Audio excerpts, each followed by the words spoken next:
Ladies and gentlemen, boys and girls, children of all ages, folks, we are here. We are back for another Always Almost There Day After Show live. We're out here in Colorado. The Jive Goose is on the pod today, sporting a big fat egg from last night. Mr. 4000, he didn't want to go any further, I guess. Yeah, 4001 feels pretty good. So 4001, yeah. Gonna hold for a while. You're gonna stick there. How's everybody doing today? I'm fantastic. Money. I love Colorado. No kidding. That's why you don't leave. The guy. Man. We had a How are you, Neil? I slept all night last night. I slept through the whole entire show. Yeah. Woke up this morning and listened to the show. No, Neil texted me. We got back after the show and we were hanging out. And Neil texted me at like 1 a.m. Mountain Time. He was like, "I pulled the Vickers." Yeah, I did. And I listened to the Wisteria and the Jive Lee right when I woke up. Yeah. Because we can now do that because we have soundboards. So this is an amazing thing. For the amazing turnaround. They're coming out quickly. We do have a question from the chat here. No pickleball today, B? We were just talking about that. No, there was. We didn't go. Yeah, we didn't go as hard as yesterday. Yesterday Not was as big a session. Yesterday was a good 4 hours, and it was about 95 degrees. So that was the big one for the weekend. But yeah, we'll bring that back around in a little bit. Perfect. Yeah. Well, Feels relevant. Let's talk about the show here. Let's dive in. We Hold on. Yeah. What? Let's talk about pre-show. Well, I was getting there. I was going to say, let's go pre-show. Okay. D and I, we had a nice little crew on lot. Drove down with Haps, Brian and Marinda. We had a great crew.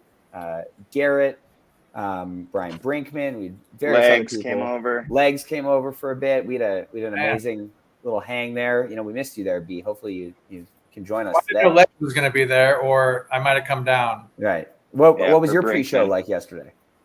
So I did a little small pre-show with John from Legal Services. Shout out.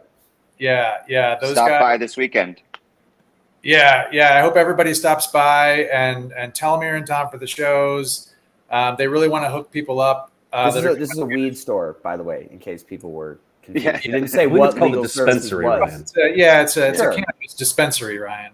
Yes. Yeah. See, Ryan corrects me on if I get the wrong keyboard. You know what I mean? So I got to take my opportunities when I can. In the state. But yeah, so John's wife actually was nice enough to give us a ride into the show, and then we hung out and just had a couple drinks and had a good time. And yeah, we got in early. I think we came in right at doors. So might hold back tonight and check out this crazy lot scene Ryan keeps talking about. We had my mom was there too. We had a whole group of bunch of people who were seeing their first show last night. An old friend, food scene buffet.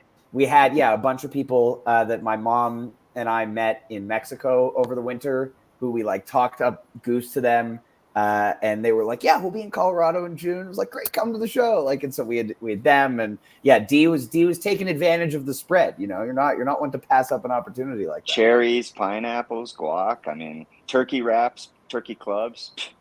Talk about a pre-show delight. Yeah, it was good. Vibes were high going in. Couple delis. We were in business. Yeah, we were. We got to our seat. We were the three of us were in section 103. Kev, who is at the show, I ran into him in the bathroom during Seekers. He's spending the shows with family, which was great. We're missing him. We miss Kev. Hashtag we miss Kev. I mean, it's just not the same. It's not the same. No. There's only one really tall guy with gray hair, and it's weird. So the sad part about all this is that you can't really go over into his section even though he's in one. We're both in the 100s. They're kind of they're really picky about which aisle you go down. Yeah. Which is very interesting. Yeah, so we couldn't really even get over there to say hi because I'd really like to, and we will today. Yeah, we will dance it up with Kevin. Yeah. Got to say hi to Kev, and got to say hi to his family in town again. I don't think I've seen them since since the Sculpture Park shows. Big fans. Kev's whole family. And yeah, so just one more little pickleball.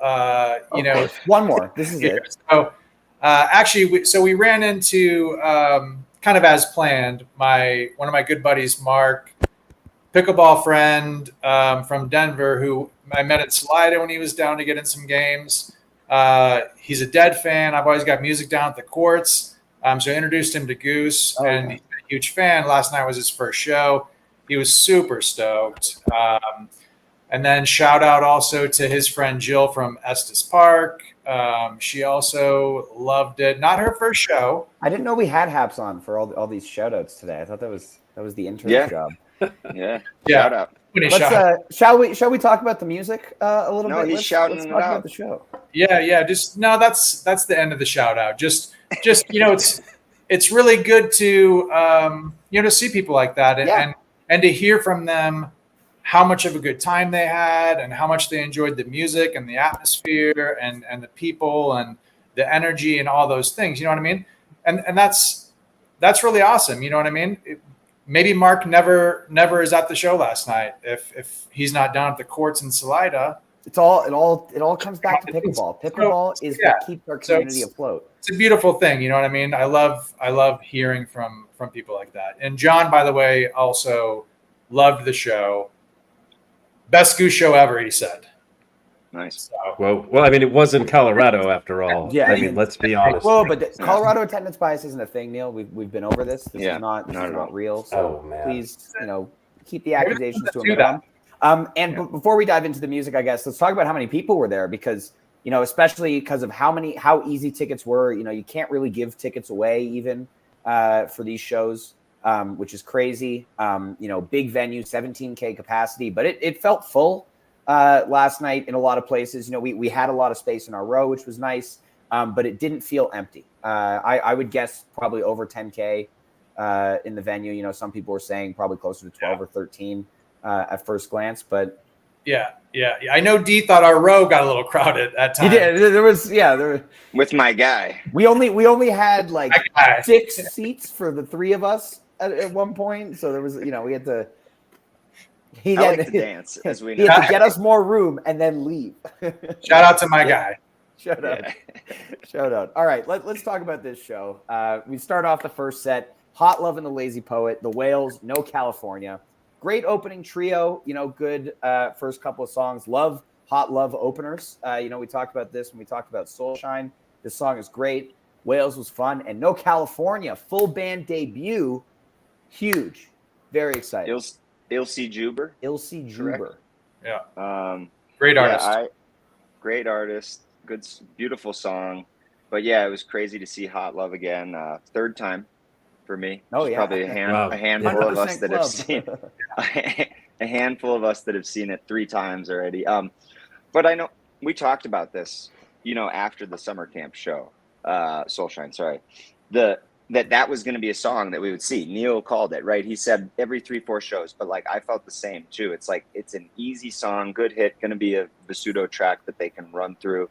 Fits into if you start a show with a Turb, if you do that, it's in those mix of songs, and it's good energy. It's fun, really good sing along. It got everybody going, and it's fun to see people already grooving out to it. After it's only been played a handful of times.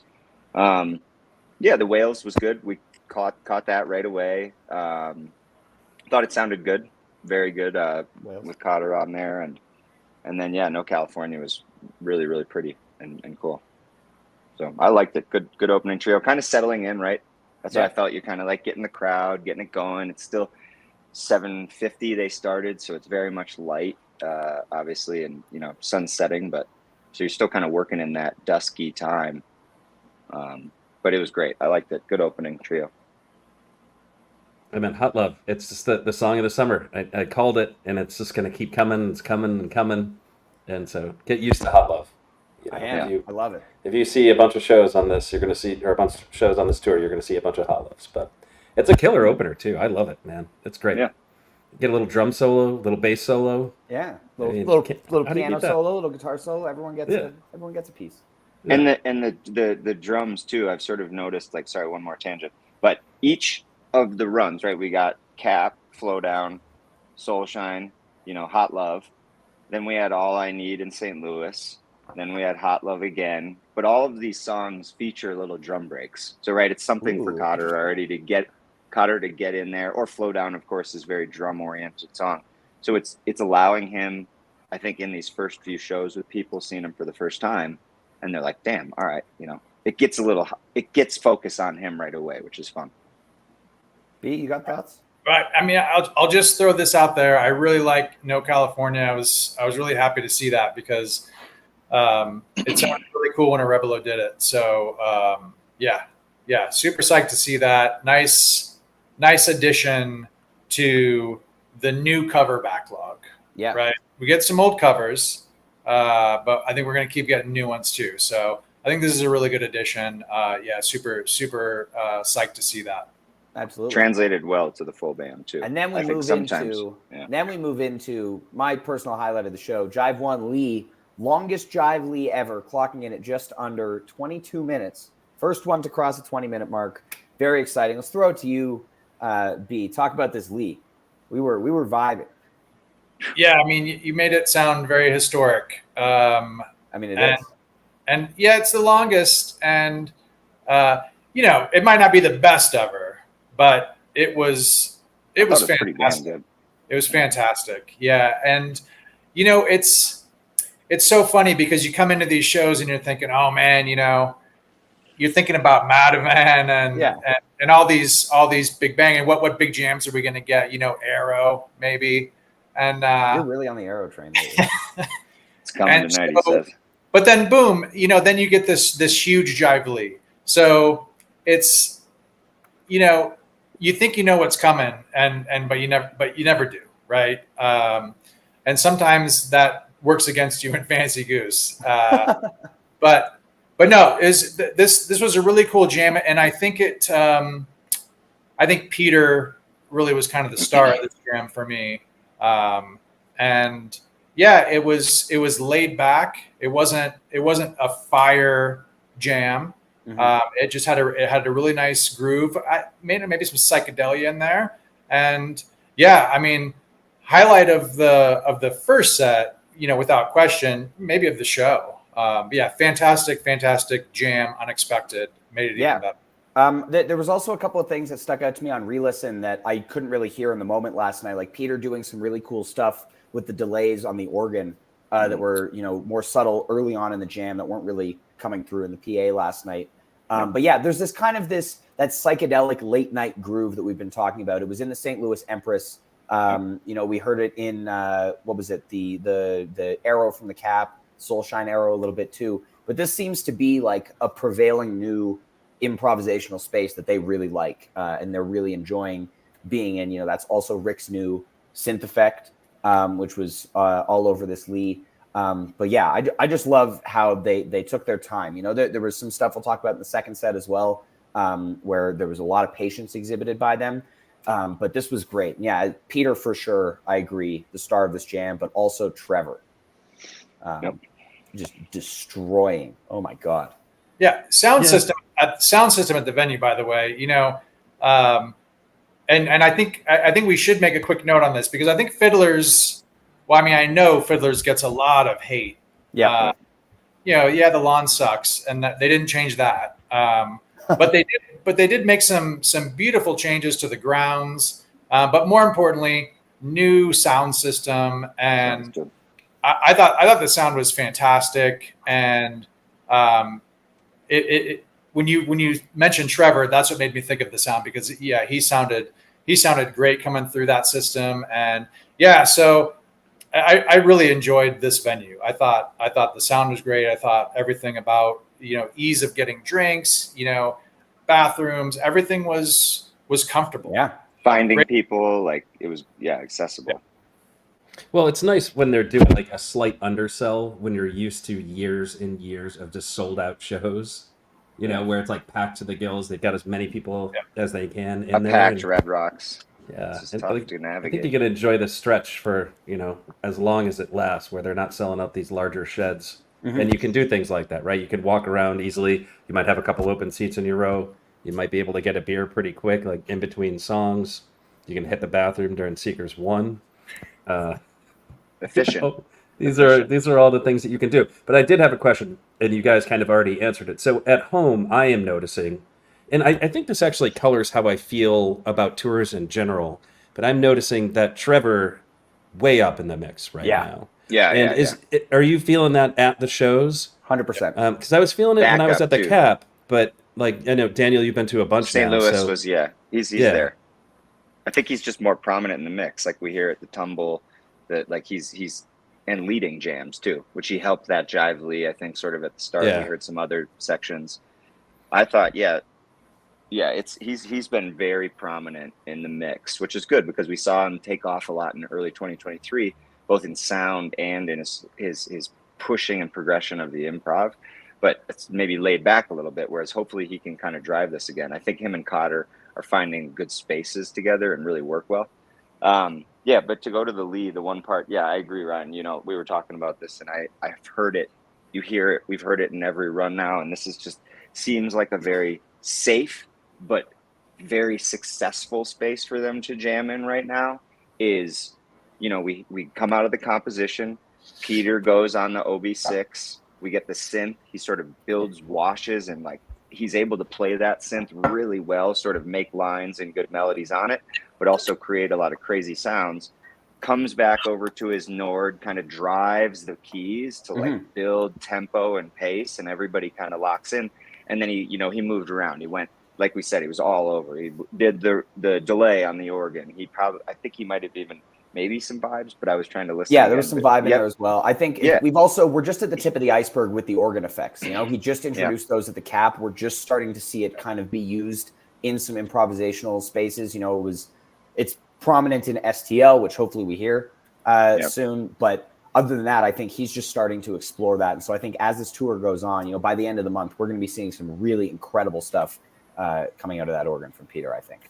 And Rick. Yeah. Well, Rick's guitar too, though, like you said, and that the one piece I wanted to add, it's just the Empress, all these jams we're seeing where it's sort of this late night, like B said, kind of disco dance vibe, like really successful right now with what they're finding. And I think what we're also seeing is they're able to kind of go into a space maybe that they had tried to navigate in the past, weren't able to kind of get through it all and successfully come back to the jam, successfully come back to the song. And Cotter's able to really kind of change on the fly, listens to the band really well, but his motor just keeps things going. So they're kind of able to progress through it all. Absolutely. Then from Lee, we get a nice little late first set Seekers, and then Animal. That was pretty funny. You know, I went to the bathroom. My mom took a video of me walking to the bathroom, and then I walked by Haps, and them in their box, and there was like another video. Was like, he had it ready. He was like, he knew I was coming. Like Naveed texted me, like, how's the bathroom? And then I'm like washing my hands and I'm about to walk out. And Kev walks in. I'm like, oh, fancy meeting you here. Where we found Kev at Red Rocks, we found him at the bathroom. Yeah, during So Ready. And during So Ready, that's right. Yeah. It's amazing. It's just like, that's how you find Kev. Yeah. He went and got a show dog those times too. I hung back for the Seekers. So you got it. Yeah, you said something about the Colorado Breathe It In line. That it's like another song where they mentioned Colorado. Lisa and I held it down while you guys all left. It's kind of disrespectful, I thought, but actually, I mean, and let me say, I mean, we talk about placement and things like that, so we don't really need to mention it, but. I mean, look, and we say this too, and all jokes aside, Seekers 2 was fire. I mean, you said GOAT. Well, I mean, that's probably jokingly because there might not be Seekers 2. Yeah, maybe there is probably subtle differences, but I mean, it was really good. It was a really hot jam. So, and it always is. Seekers 2 delivers. So, yeah. Absolutely. And then Animal closed the set. Seekers was good. Yeah, like 14 minutes of Animal. It's like the new hot tea. You just get 14 minutes and you don't even realize it. I was saying this morning, if they'd played Animal for 10 minutes, we would have had time for all of SOS in the encore. Well, that's not necessarily true. They would have just taken 5 more minutes break at set break. That's also possible, but I can dream. Okay. Yeah. I think I think there's a case. Sorry, D. I think there's a case for what you said, though, Ryan. I think that, I hate to be critical, and it's just an opinion, but you hate to be critical. That's true. I kind of felt like maybe the animal, I don't know. Does it need to go that long? I mean, I kind of felt like the jam just kind of went along, and it wasn't really taking any turns. It was just kind of hanging out. It's a good jam, but yeah, to your point, I mean, knock that out in 10 minutes. Just boom. Knock that out in 7 minutes. Bam. Encore that shit. If you're gonna say it's a new hot tea, then I think we've got it. It does feel like those 2019, 2020, 2021 hot teas. Like 15 minutes, like minutes, guaranteed 15 minutes. Yeah, and it's clockwork. I mean, it's fun though. If you're at the show, you get to dance and all that stuff. But if you listen to a bunch of these in a row, they all sound to his credit, he likes to be all grumpy and whatever. He was belting the lyrics, dancing, having a great time. So. Oh yeah, we always have. Yeah, I mean, you got to have a good time. You know what I mean? We do all this talking. You know what I mean? But when the music's playing and you're there, I mean, you got to get down and you got to have fun. Ripping. Yeah. Exactly. So, then a 15-minute animal, not so bad. 14 minutes, whatever you want. Exactly. Then we had nice, on the money, 30-minute set break. Good set break. Really nice and comfortable. Time management, from them, especially given even a year ago, seeing a 7:30 showtime with 11:15 curfew, that may have resulted in a 60-minute set 2 with an encore, right? And so really amazing to see that they're, kind of getting their shit together, whether that's the band, whether that's SK really laying down. I was going to say, it's early tour, man. SK has some grip right now. We'll see how shit goes, another, 5 or 6 or 7 By the time we get to, Portland, Forest Hills, and Westville, it might be a different story when the with an early curfews, but 10 p.m. Yeah, sorry. Yeah, and set break, maybe. And the band's, I kind of feel like the band's fired up right now, you know what I mean? And they're feeling good, and very excited. Maybe they're ready to get back out there, you know what I mean? Maybe let's fucking go, you know what I mean? Let's not sit around. Let's take care of business, some set break business, and then get back out there. Hey, and also, good set break. Sorry, one last thing. Good set break. Shout out to Brinkman. I hadn't seen him in a bit, so that was really nice to catch up with him for a few minutes, and boom. Yeah, when set break comes back and you're kind of still socializing and having a good time, I mean, then that is a good set break. Yeah, yep. We made it back. We made it back to the seat just as Wisteria started. Heard it right away. Yeah, very excited. For the Wisteria second set opener, and wow, what a jam! Pretty efficient. 17 minutes or so, dual guitar bliss. It was just gorgeous. That's all I have to say about it. Just a build, one lane. We're just gonna soar, and it was amazing. Yeah. This is that early 2022 kind of dual guitar interplay that we love so much. Peter was crushing it. Yeah, he was channeling the Edge, in this jam. So I was listening to this, I was like, "This is fucking you too." What the hell is going on? It was so weird. But he kind of did have that vibe in this one, where he just was subtly in the background with some kind of repeating, looping kind of phrases that were amazing. It sounded really, really good. Yeah, beautiful. I liked it a lot. I think I liked it a little bit more than the Cap version, which was cool, and we all wanted to get it Wisteria. But yeah, that was just, it came to be a theme for the second set too, as we see. Very blissy, major, and a lot of Rick. So but Neil said, I mean, I thought I was just mesmerized by Peter throughout that. Sort of would build some layers and then kind of get some chords going and notes, and it was he was just sort of washing the sound through for everybody, and he creates some great dissonance like that. His style, his sound, what he likes out of his guitar, and sort of absolutely very, very happy. And then we get Feel It Now, straight up dance party, vibing. Great, love this song mid set too. Love seeing that reworked intro. But I mean, this crushed. People were, I got to say, the crowd last night, people were energetic. People were dancing, getting down. It was amazing. Looking up, especially after seeing on the stream, it felt like the St. Louis crowd was a little bit more tame. Wasn't dancing as hard. Watching the people in that pit last night, jumping up and down, pretty much the entire show was awesome. It's Colorado, you know what I mean? People aren't fucking around. The air is light up here. Yeah.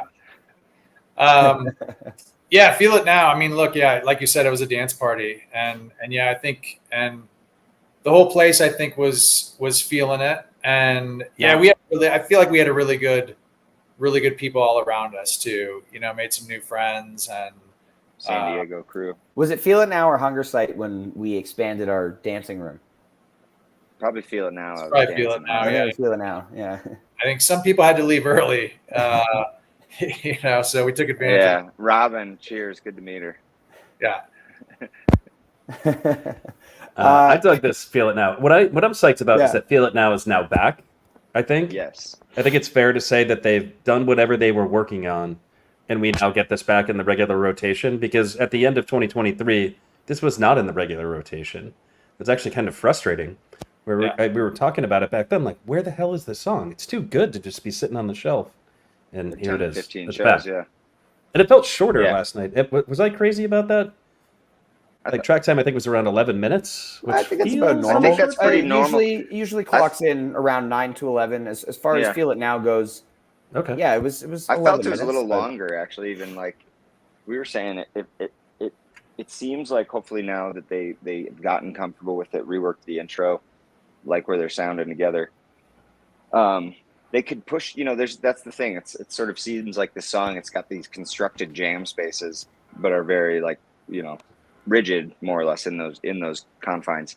But yeah, there's just moments, maybe B and I were saying last night, like there was a spot right before he came back into the peak for the outro, like maybe push some areas for the band to push it, but we'll see if it ever kind of goes. At the same time, it's okay to have a little 10-minute groover that just gets everybody rocking. So and connects the set really well. That's like a good connecting song, kind of like we saw with Creatures in St. Louis, like dancey second song, second set, kind of keep the momentum moving.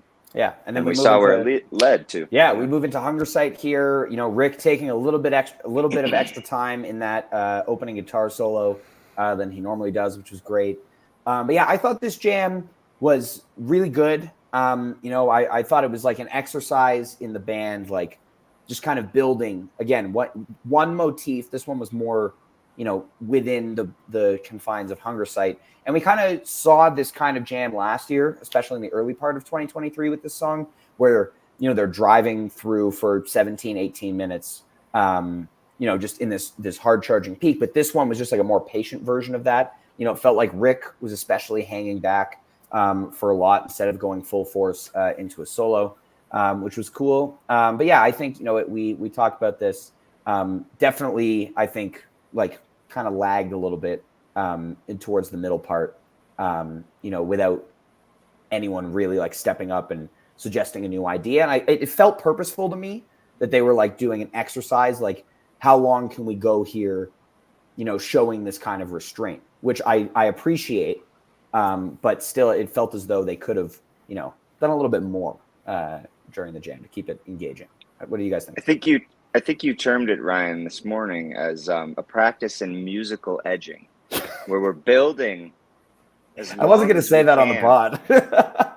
We're building as long as we can, to kind of hold off, and then before we hit that climax. So I mean, oh man, don't mention the sandwich. Oh my God. So once I saw that. We've lost control today. We had control. Yeah, when I saw that brisket today, I knew it was a good sign. So, yeah, I liked it. Agreed. It's sort of because I think B and I were sitting there and like there was a point about 10 minutes in total, probably, so 4 or 5 minutes into that jam that they kind of pushed and proceeded to kind of build to the edge there.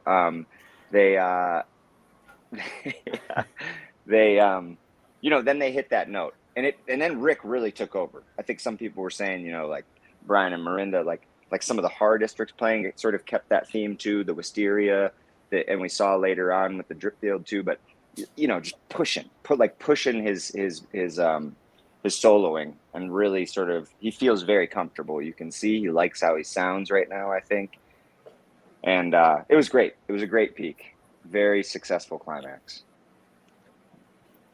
This is, this is like a pretty decent hunger site. I think this is a good time to talk about this show in general, which I think folks are really stoked on this show. I think set list wise, this flowed incredibly well, but there aren't really a whole lot of jams to speak about. Oh man, that's actually pretty good. Yeah, that was pretty good. But so like you get this hunger site, which doesn't really feel. I mean, it's got some length to it, but doesn't feel like a jam. It feels like kind of a bunch of solos back to back, and kind of get this hard charging peak. Which I guess this is like a lot of what like hunger site did last year, unless it like really went to outer space. But it's an interesting show because of how well it flowed. I think this is normally the kind of show where the four of us would get on and say like, where were the jams? But this show just sounds so good start to finish. You got two pretty nice jams in there. The longest Lee ever, which I guess is okay. Get 21 solid minutes of jamming. Whoa, okay, that's guy okay. Just coming in and knocking it down. Yeah.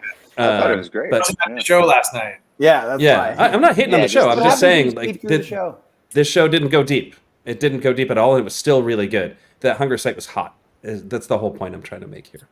Yeah, and look, I don't think hunger site's a rocker.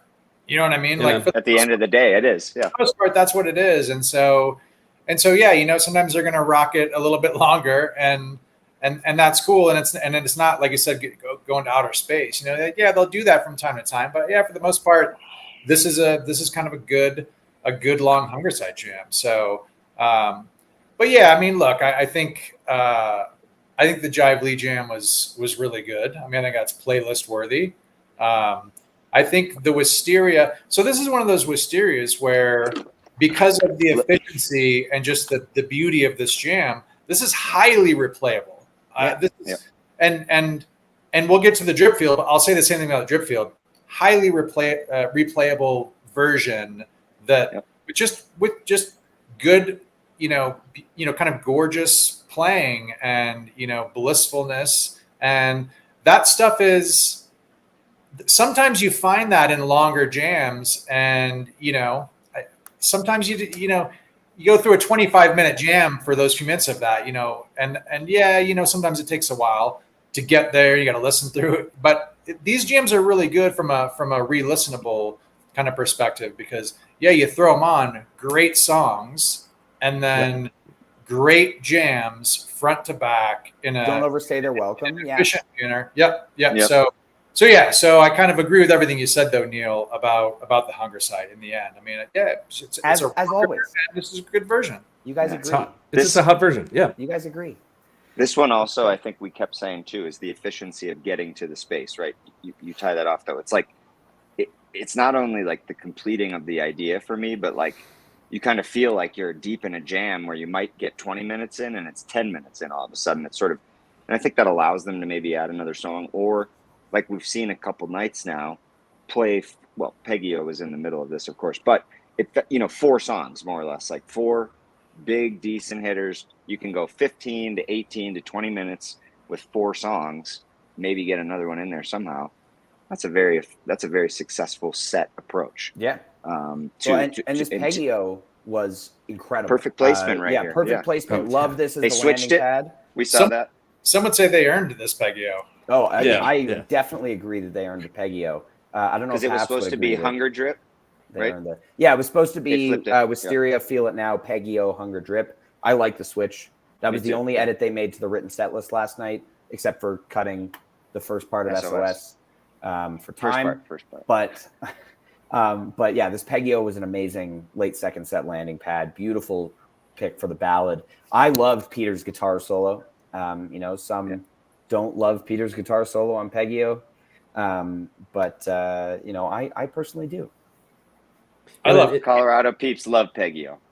Who doesn't love? If you don't love Peggy-O, like I don't know. It's not well, yeah. It's like the Ricky Bobby thing. Like like Big Red, fuck you. Like that's how I feel about Peggy-O. If that's your second set cooldown, man, you won the lottery on your show, right? I can think of like maybe 3 songs that I love in the second set for a cooldown, and this one's maybe number 1 or number 2 after this old seat. I was hoping, I was wanting Give It Time. Like, yes. Oh yeah, we thought right away at the beginning. There. We want that tonight. Oh, you're getting it tonight. Oh, hell yeah. The whole place is going to be singing it. And maybe that's still the first setter for them. right now. You know what I mean? Time, yeah. But you could play it right there. I mean, that you could drop Give It Time right there. Little Dusk, Give It Time tonight. I think everyone would have been stoked. Really hope they play that tonight. Of the new batch of songs, that's the one I want to see the most. So yeah, fingers crossed. Oh, and just by the way, the comment, we'd have to scroll up now. Who's from? Which one? About the flow. Yeah, that's set to flow. And I know we're not all the way so good yet, but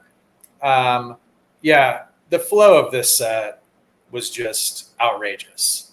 I mean, Wisteria, to quote Neil, Feel It Now, Hunger Sight, Peggy-O, Dripfield, and then a Dawn Encore. Yeah, that's top-notch stuff. You know what I mean? And I think, and that is why, and this isn't one of those situations where it's like, well, on paper it looks good. You know what I mean? Which it does, but it also was that good. Yeah, and it was executed well. Yeah. And I mean, this Dripfield, we were saying on the way out last night, Brian made a really good point. Not you, Brian, other Brian, that the bigger the venue, the better Dripfield sounds. And I 100% agree with that. This song was built for sheds, arenas, huge venues. We really thought. So we can't edit this out when it's live, though. No, that's the important thing to remember here. Hollywood Nights. B and I really thought it was a Hollywood Nights jam last night. We were singing along. Sure. On tape today, I was not so sure. It is, and that's a great tribute to Seeger. R.I.P. Fun Dripfield. I mean, so again, this Dripfield, it's to the point. It doesn't mess around. It's a really killer. It's like that's a pump your fist kind of hit the roof of the car jam. You know what I mean? It's Big Lebowski. Yeah, that's how it was Hollywood. So we're gonna listen to that one a lot. Is that one going on the Courts playlist? Oh, I think so. I think the Hollywood Nights jam people will recognize at the Courts. You know what I mean? Like, sick Hollywood Nights jam, bro. Fits the age demographic. Yeah. The Hunger Sight's too much for the Courts. I learned that a long time ago. I gotta tone the jams down a little bit. Hunger Salt was a little too long. Yeah, they're not having it, and they start getting there early and putting their music on. We can't have that. Yeah. It's like, no, Pittsburgh doesn't work with the pickleball crowd. That's on the bike, on the way, Pittsburgh. That's on the bike on the way to get fired. Man, this drip is hot. I love this drip. Yeah. And I'm going to listen to this one a million times. Anytime they do anything with Dripfield, I'm excited, right? So anytime slap a little jam in there. I'm excited. It's just like I said to my friend Max last night as they were starting, and I was like, this might be Goose's best song. Like objectively, it might be their best song. Whether you have a favorite song or not, like Dripfield might be their best song. Like if you're going to grab a person, who sight like unseen has never seen or heard Goose before, and be like, you're going to put them in the middle very captivating, of Fiddler's Green. You're thinking that's the song. Yeah, I feel like in terms of just like showcasing like the songwriting and just like how fucking awesome that song is and the energy. Like I think it's their best song. I don't know if I disagree. I think you might be right. Tribal vibes. B, you're oddly silent. No, I mean, I think the thing about I was just being contemplative, reflecting on what you said, and I mean, I think the thing about Dripfield is that it's multifaceted. You know what I mean? It's not just verse, chorus, jam, or something like that. You know what I mean? It really has some. It's such a well crafted song, and it highlights Rick's songwriting, his vocal range. I kind of feel like the whole band, the drums, everything it's a unique song. It's and so maybe in some ways you could say it's the best song. That's a hard call to make, but it's a subjective experience. Yeah, it's one of the most unique, awesome songs. Yeah, fair enough. Yeah, another. No, that's true.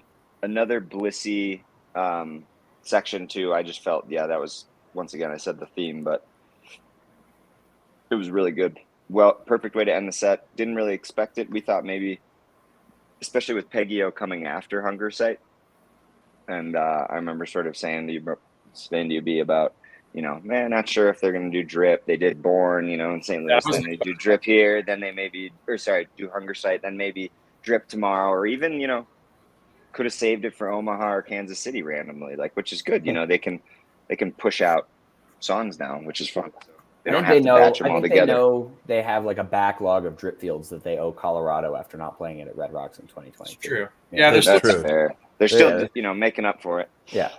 Apologies. And no more shows this year, Sue. So, B had to get one. I'm calling bullshit on that. Bullshit. All right, you heard it here first, folks. You heard it here first. All right, Neil, when they announced Red Rocks in mid-November. Playing in a pile of snow. Let's talk about the encore song. Yes. Let's do it. Really? Most of SOS. Part 2. No, you know what? Dawn is not a song. Dawn is a part of SOS. When they play it separately, it gets noted as Dawn. Which is enough. It's being noted as a song. It's part of SOS. If it was its own song, on every single time they played SOS, you would see SOS Dawn on the set list, but you don't. Therefore, it's not its own song. That's true. Oh man, you can't really argue with facts. Well, I mean, the funny thing about all of this is just how wound up you get. It doesn't take much, just a nudge and I know, just watch you go. But I mean, it was the whole drive home last night. It is a song. Bundle of Joy is part of Fluffhead, right? It has been tracked separately before, so folks can call that a song. Separate. I wouldn't call it a song. Matter. I would call it a part of Fluffhead. Yeah, it's more. I think this is more of a punch you in the eye landlady. This is conversation. Adam, you're a very smart guy, and this comment is way beneath you. Just for the record. Oh man, Sue is played after chucking out insults now. I mean, yes, because it's just super defensive. They're two separate songs. So here's the thing. If you actually talk about the encore, right here. I mean, look, so they were going to play it. So they had SOS, and that's what they were going to play, right? And they were short on time.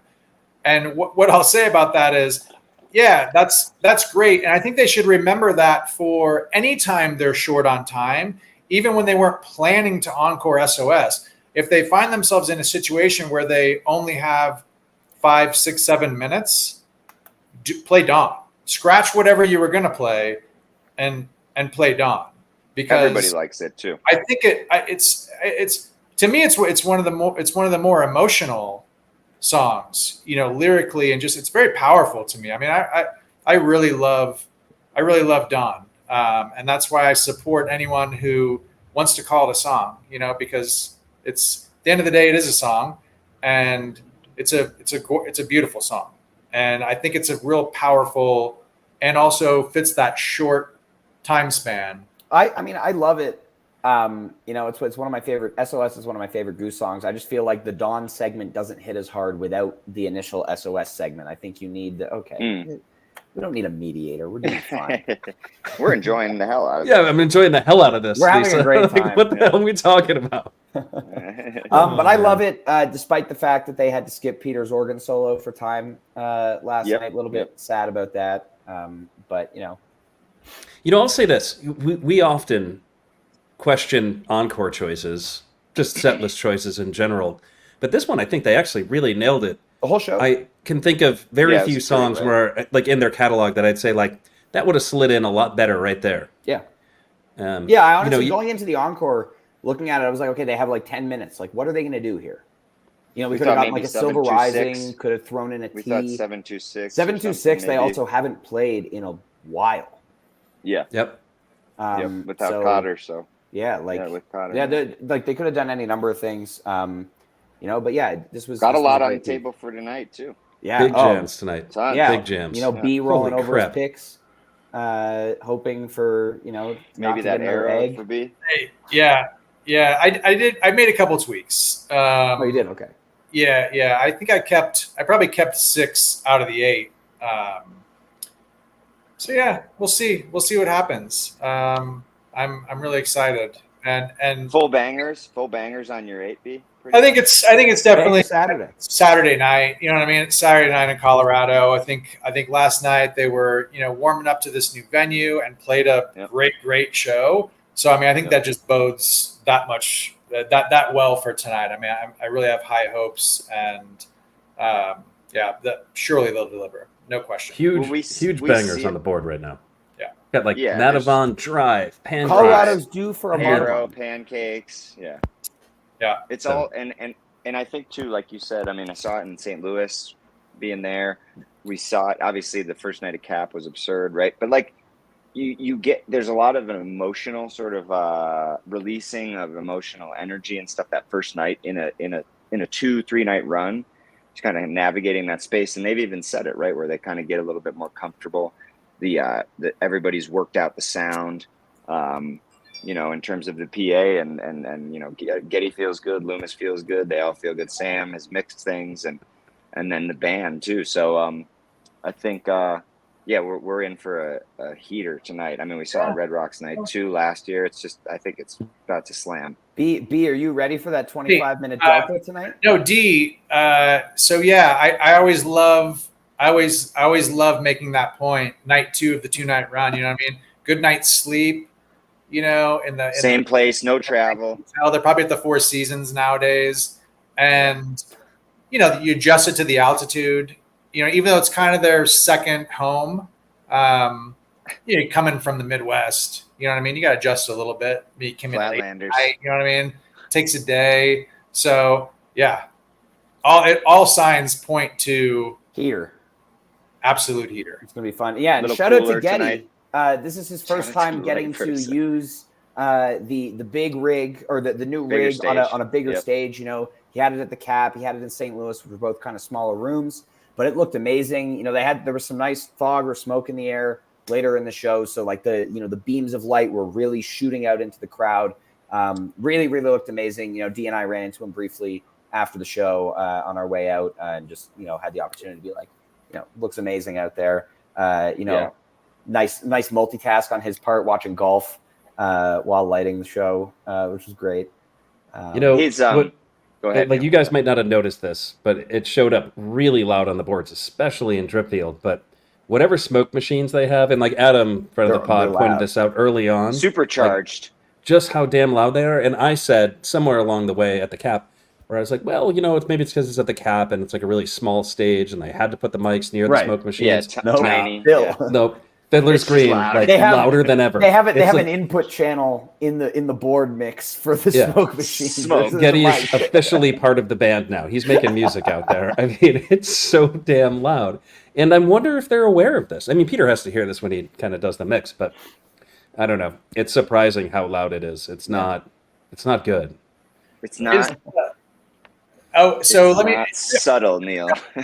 No. Maybe everybody knows this and it's obvious, but is what we're seeing on the big screens at the show, is that I know it's not going to be the stream.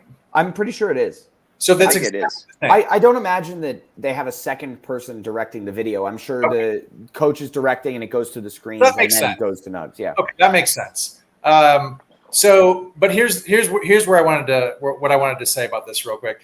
So a lot of the people at the show maybe aren't like regular couch tour people. You know what I mean? And who was the star of the big screen? Oh, no, it was Jeff. It was Jeff's night. He was loving it. It's just hilarious. I mean, so he doesn't give a fuck. You know what I mean? Like, he just flipped off the cameraman. But there was some just classic moments of him really getting into his shaker. Hunger Sight, it was a good. Just having a great time. playing the cymbals. Yeah. Star of the big screen. We had a nice, camera was on him, flipped us the bird at one point. Classic Jeb antics. You love to see it. It was good. Here you go. We got an audience. I swear to God, it's like a scene out of an 80s movie. This is so good. It's so good.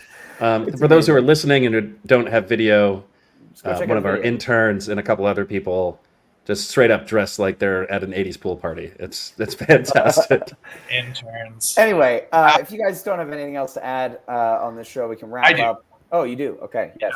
Yeah. Stoked for tonight. Is it about pickleball? Yeah. Closing thoughts. We missed Kev, and we mentioned that. But we also miss you out here, Neil. I mean, we do. It's not the same. yeah, this was a golden opportunity to get everyone together, and I know life gets in the way. It makes it hard for me to get to a lot of shows. But yeah, definitely miss having you out here. So until next Maybe next time. Goose loves to play Colorado when it's the most inconvenient day possible for me. Some are saying this is it for the year. Some are saying. Shit, I don't believe it. They're playing more shows in Colorado. When they announced Ball Arena for Goosemas, that's when they play there. I mean, 4 nights at the Mission. I have no inside information, by the way. I just want to be clear about that. It's just none of us have any idea. I just don't believe them when they say we're not coming back to Colorado. Get us back to I think that's a ploy to sell please. tickets, where it's just like, oh shoot, they're not coming back this year. We get them 7 or 8 times a year. We gotta go tonight. But I think tonight they're gonna retweet the last time in Colorado for today's tickets. Yeah, exactly. All right. Well, everybody, thank you so much for tuning into today's Day After show. We will see you tomorrow. We're going to be joined by our good friend Brian Brinkman to talk about tonight's show. Tomorrow's pod will be at 4:30 Eastern, not 3:30, due to some travel times, just so we can be here. Yes. Oh, will you throw up the Borden Communications comment? I agree. This was a fire episode, and I thought. Yeah. Oh, the episode. That's what she was talking about. The energy was amazing. No, I fully agree. Yeah. True. Conspiracy meal. All right. Yes. Thank you, everybody, for tuning into this Day After show. Have a great time tonight. Obviously, if you're at the show tonight and you see us, please say hi. Please say hi. As always. And B&D, I'll see you guys in a few hours all right. down there. Thanks, everybody.